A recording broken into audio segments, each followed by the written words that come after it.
Hi guys, ito nga pala yung bagong bangka na aking naliteringan at napinturahan na din. Ito nga pala ay taga Sitio Atungon, Barangay Pambuhan, Mercedes, Camarines Norte. Tara guys, panoorin nyo kung paano ko to nileteringan. Ayan guys, at nasimulan ko na tong leteringan. Shout out nga pala kay Yuli De La Rosa Barutillo at maraming salamat po sa tiwala. Unang kulay nga palang ginamit ko dito ay kulay violet. Naglagay nga muna ako dito ng kulay itim na guhit sa taas para paglagay ko ng shadow ay hindi ko madikitan.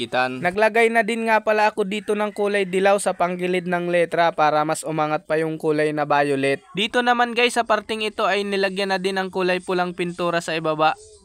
Nagsimula na din nga pala ako ditong maglagay ng shadow at bali 3 layer nga palang shadow ang gagawin ko dito. Ayan guys, ito na yung pangalawang layer ng kulay ng shadow. Maraming salamat nga pala sa mga sumusuporta sa mga ina-upload kong video. Sana guys ay huwag kayong magsawa at patuloy nyo pa rin suportahan yung mga ina-upload kong video. Ito na nga pala yung pangatlong layer ng kulay ng shadow. Dito naman guys, ang gagawin ko dito ay yung sa letrang trace at kulay itim din nga pala ang nilagay ko ditong kulay. Naglagay na din nga pala ako dito ng kulay itim para mabuo na yung design na bulaklak dito sa paligid ng letrang tres. Nilagyan ko din nga pala to ng 2025 dito sa ibaba ng letra. Dito naman tayo sa parting hulihan ng bangka at nilagyan ko na din nga pala ito ng pangalan ng lugar kung taga saan itong bangka. Naglagay din ako dito ng kulay itim para mabuo na yung design na bulaklak. Dito naman guys naglagay ako ng kulay violet. Bali 3 layer nga pala ang ilalagay kong kulay dyan. Ito na nga pala yung pangalawang layer na kulay. Shout out nga pala sa family Mendoza dyan sa Napindan, Taguig City. Shout out din nga pala kay Lisil Lacson dyan sa Lopez, Quezon.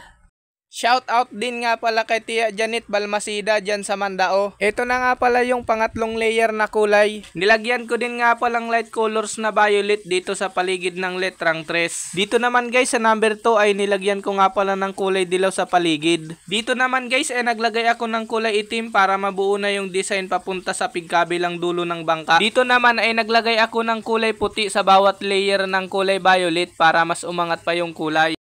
Nilagyan ko din nga pala ng design dito sa unahan ng bangka. Shoutout nga pala kay Bert in Vlog. Shoutout nga pala kay Rod Araneta Altalagere dyan sa Palawan. Shoutout din nga pala kay MJ Ebron dyan sa Barangay Tarom. Shoutout din nga pala kay Henry Merinda dyan sa Codon, San Andres, Catanduanes.